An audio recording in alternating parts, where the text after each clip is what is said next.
शूल गंगाजल। यदि सिनेमा देखते हैं तो आपने ये फिल्में शर्तियां देखी होंगी। ये वो फिल्में हैं जहां भयंकर क्राइम है, इसके साथ है पुलिस की क्रिमिनल और नेताओं से मुठभेड़। ऐसे ही एक सीरीज 25 नवंबर से नेटफ्लिक्स पर स्ट्रीम हो रही है। देखते हैं क्या जलवा काटा है।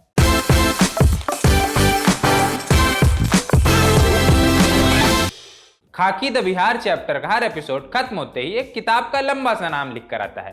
Bihar diaries the true story of how Bihar most dangerous criminal was cot. इसी किताब पर खाकी बेस्ड है। इसके लेखक है बिहार कैडर के आईपीएस ऑफिसर अमित लोढ़ा। खास बात यह है कि राइटर होने के साथ ही वो इस किताब के कैरेक्टर भी हैं। ऐसा ही सीरीज के साथ भी है। खाकी पुलिस ऑफिसर अमित लोढ़ा और कुख्यात अपराधी चंदन महतो के टसल की कहानी है।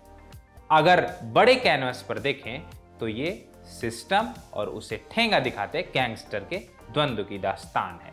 कहानी बताने में समय नष्ट नहीं करेंगे, सीधे दूसरे अहम मुद्दों पर लैंड करते हैं। उमाशंकर सिंह इससे पहले महारानी का स्क्रीन प्ले लिख चुके हैं। जनता ने उसे पसंद भी किया था, पर खाकी द बिहार चैप्टर का स्क्रीन प्ले महारानी से ज्यादा मैच्योर है, ज्यादा डिटेल्ड है, ज्यादा बिहारी है। बिहारी इसलिए क्योंकि सीरीज ही बिहार में सेट है। इसकी खास बात यह है कि उमाशंकर सिंह को कहीं भी जल्दी नहीं है। वो पुलिस की धरपकड़ और क्रिमिनल की चालाकी को धीरे धीरे अनफोल्ड करते हैं। हमने इससे पहले इसी कलेवर की गंगाजल और शूल जैसी फिल्में देखी हैं। ये भी कुछ बहुत नई नहीं है, पर पुरानी भी नहीं है। इसका कारण यह है कि मेकर्स के पास किसी फिल्म की तुलना में यहाँ कहीं ज्यादा समय था। अमित लोढ़ा और चंदन महतो की कैरेक्टर बिल्डिंग बहुत शानदार की गई है। सब एकदम से नहीं होता, हर चीज का लॉजिक है। ऐसा लॉजिक है कि बहुत छोटा सा किरदार आगे चलकर महत्वपूर्ण हो जाता है। जैसे एक बहुत छोटा किरदार है जो अभ्युदय सिंह की मौत का कारण बनता है। जब वो कारण घट रहा होता है, आपको दिमाग में एक क्षण भी आपके दिमाग में ये नहीं आता कि ये किरदार मौत में भूमिका निभाएगा। अब इसे स्पॉइलर ना समझिएगा। सीरीज की लिखाई भी बहुत डार्क है। जैसे कुछ जगहों पर डार्क है, कुछ जगहों पर लाइट भी है। जैसे एक समय पूरे गांव की हत्या कर दी जाती है। इस वजह से गांव का दौरा करने सीएम आते हैं। उनके लिए हवाई पट्टी का एच बनाया जा रहा होता है।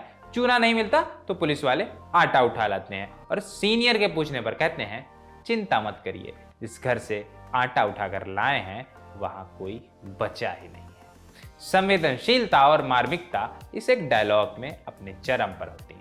ऐसे ही तमाम सीन और डायलॉग हैं जो 7वें एपिसोड खत्म होने के बाद भी आपके साथ रह जाते हैं। एक आम आदमी कहता है, हम कभी एप्लीकेशन देते हैं, कभी ट्रेन रोकते हैं, शायद किसी दिन भारत भाग्य विधाता की नजर हम पर भी पड़ जाए। एक और डायलॉग है, बहुत बार पुलिस और चंदन महतो में बस वर्दी का फर्क रह जाता है। ये डायलॉग और ऐसी सिचुएशंस को लिखने के लिए वहां के समाज को समझना बहुत जरूरी है। उमाशंकर सिंह ने ये प्रूव किया है कि वो बिहार के समाज को बहुत ढंग से समझते हैं। उनकी लिखाई जातिवाद में गले तक धसे बिहार की गाढ़ी तस्वीर खींचती है, पर कुछ जगहों पर वाक्य विन्यास में मात खाती है। जैसे सब धान 22 पसेरी नहीं होते को यहाँ पर कहा गया है, सब राइस 22 पसेरी नहीं होते। संभव है ये जानबूझकर भी किया गया होगा, पर क्यों ये पता नहीं है। और भी कुछ जगहों पर ऐसा है, सब कुछ पॉइंट आउट कर पाना संभव नहीं है। खाकी से पहले भव धुलिया रंगबाज डायरेक्ट कर चुके हैं। वो भी गैंगस्टर की सच्ची कहानी पर आधारित था। उसका पूरा अनुभव उन्होंने खाकी द बिहार चैप्टर में झोंका है। बहुत पकी हुई सीरीज है।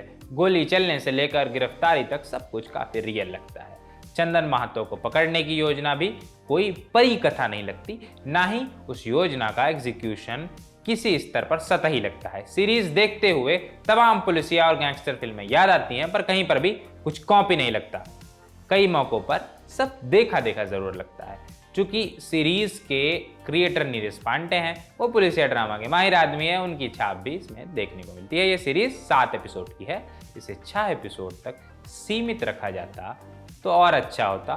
आखिर के एपिसोड तक इसे खींचना थोड़ा बोरिंग हो जाता है। ऐसा लगता है कि थ्रिल और स्पीड की चोटी पर पहुंचकर मेकर्स की गाड़ी नीचे लुढ़क गई है। डॉक्टर सागर का लिखा गाना आइए ना हमारा बिहार में अद्भुत है।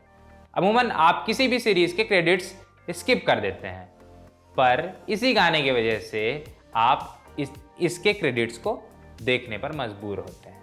अद्वैत नेम लेकर के म्यूजिक के बिना सीरीज अधूरी है। बहुत शानदार कंपोजिशन है। चाहे गाना हो या बीजीएम। 2001 में एक फिल्म आई थी लगान, उसमें अमिताभ बच्चन के नरेशन ने कमाल किया था।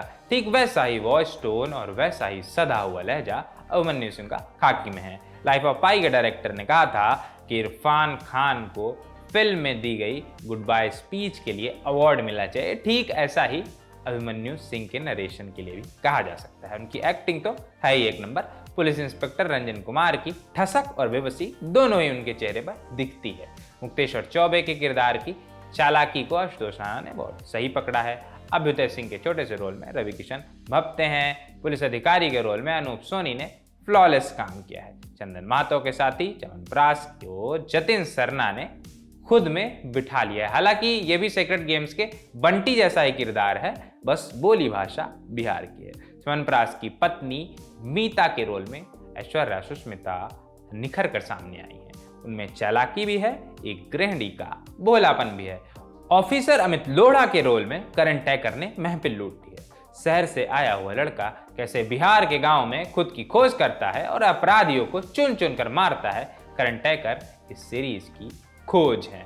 करण टैकर की पत्नी के रोल में निकिता दत्ता ने भी एप्ट काम किया है। अविनाश तिवारी हर बार की तरह इस बार भी अपने पिछले रोल से एकदम अलग रोल में एकदम अलग अदाकारी का नमूना पेश करते हैं। चंदन महतो के अंदर का जानवर उनके चेहरे पर ही दिखता है। कई मौके पर वो कुछ ना करके भी सिर्फ होंठ टेढ़ा करते हुए हंस कर ही कमाल कर जाते हैं। मैंने इतना कुछ सीरीज के बारे में बताया, पर अब भी बहुत कुछ बाकी है।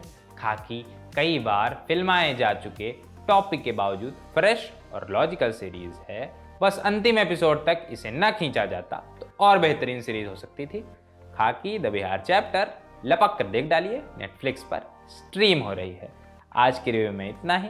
मैं था अनुभव और आप देख रहे थे रिलेवेंट ऑफ सिनेमा, और कैमरे के पीछे मेरे साथी थे जतिन।